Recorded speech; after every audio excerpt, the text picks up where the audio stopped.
Now, on a totally different subject, here's an interview we've been promising you for a while. A couple of weeks ago, we talked heavy metal music, and we asked if it was a racket or an amazing genre. Well, we got a massive response from people saying they loved it. So we got in touch with Black Sabbath, of all people, and one of the founding members is on the show tonight. Bill Ward was the original drummer, and he talked to me frankly about the worst and the best aspects of being in a hard rock band. Camaraderie was beautiful.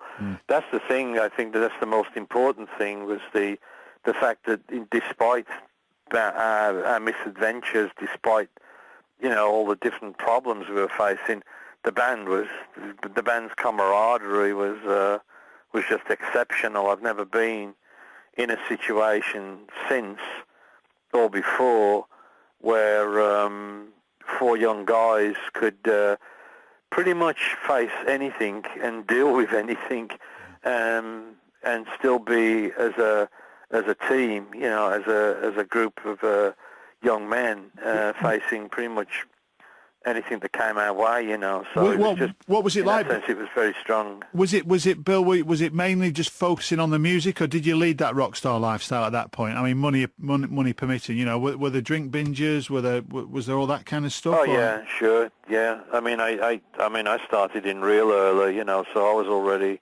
well underway as a drinker. Primarily more so an alcoholic, and which I later found out that I was anyway. Yeah. And then the dope was around, but people would throw it at us, so it's like, okay, didn't take a lot of provoking to use narcotics. And was that the lifestyle, Bill? You'd come off stage, would you, and then suddenly, the come down afterwards would be drink and drugs, would it, and parties and all that kind of thing? Yeah, pretty much, that was definitely my experience. But yeah, in the kind of places we were playing, somebody might have some hashish or something. We hadn't learnt about cocaine yet. We had to wait to get to America to learn about cocaine. But back in the early European tours and the British concerts, those would be in the period from 1968 to 1970. We made do with less, and we were all actually we were survivors. I guess that's a good way of putting it. We were able to do each day, and somehow we would get something, like some food or something that would happen where we were able to really have a good time. And I guess back then, Bill, did you have any real concept of what might be happening to your bodies while you were living this kind of lifestyle? No. Well, we were invincible. When you're 18, you are invincible. I mean, it's like I thought I was going to live forever, because I came quite unstuck with that idea. By the time I reached 23, when I got serum hepatitis from narcotic abuse and alcohol abuse, and we had to miss a tour of Australia. I didn't feel so invincible after that, No. But at 18, 19, 20 years old,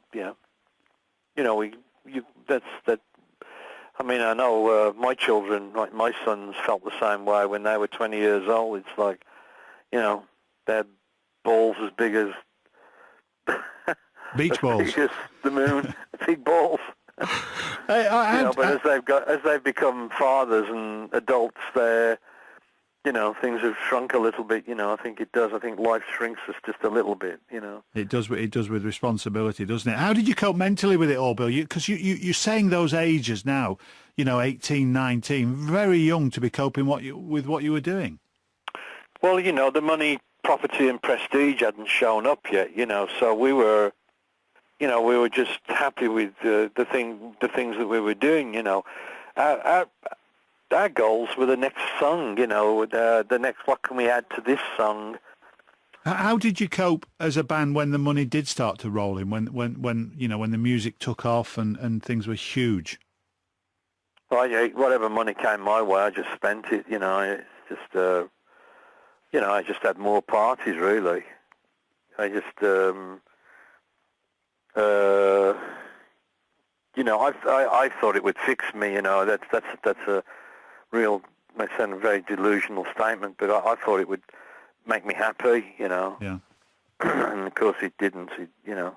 It's nice to have money to pay the bills, I still believe in that. But as far as, giving me the inner peace and the happiness and the still having passion for music, money has nothing to do with that. How did you cope personally with it all, Bill? Because did you have some kind of breakdown in the mid-'80s? Well, what happened was I got sober. I got clean and sober in 1984. I started to get clean and sober in 1980, and then I finally got clean and sober in 1984. But after about 4 or 5 years of being clean and sober, I started to get in touch with, things I hadn't been in touch with for years. Yeah. So it was kind of like I went through some kind of a nervous breakdown, which created quite a large amount of depression for a while. But I've been, I take care of myself, so I've worked through all the issues that created the depression. And, going through a nervous breakdown is basically you have the nervous breakdown, you come out the other side and keep breathing in and out and get on with your life, I mean, I thought it was this huge, monumental kind of like stopping place, but it's not, It's not. I participate in 12-step programs. Yeah. So they've been of a huge, huge, huge help to me. And how bad had it got, Bill? Yeah. Just the drinking and the drugs. How bad had it got at its worst? To the point where nothing else mattered. To the point where I used to panhandle here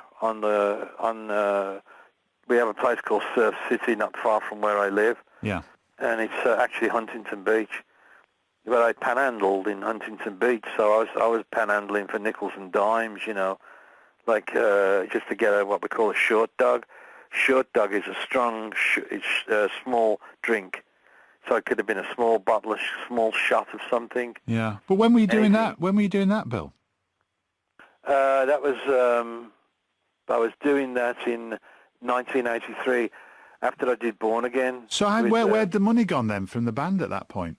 Oh, there was no money. I had no money. There's no money. I'd got visions of you having a gold Rolls Royce by that point. Why didn't you have any money? No, I blew whatever earnings I got. Whatever earnings I got were,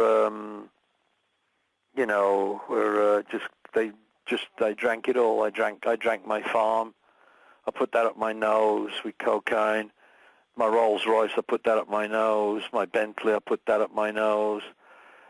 Just completely destroyed it. I sold everything that I thought I coveted, which is a joke.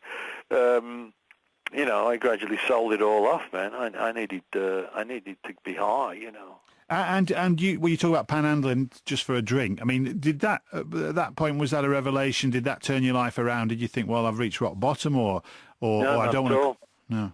No, I've been in and out of the 12-step programs, and I just couldn't stand how I felt when I got sober.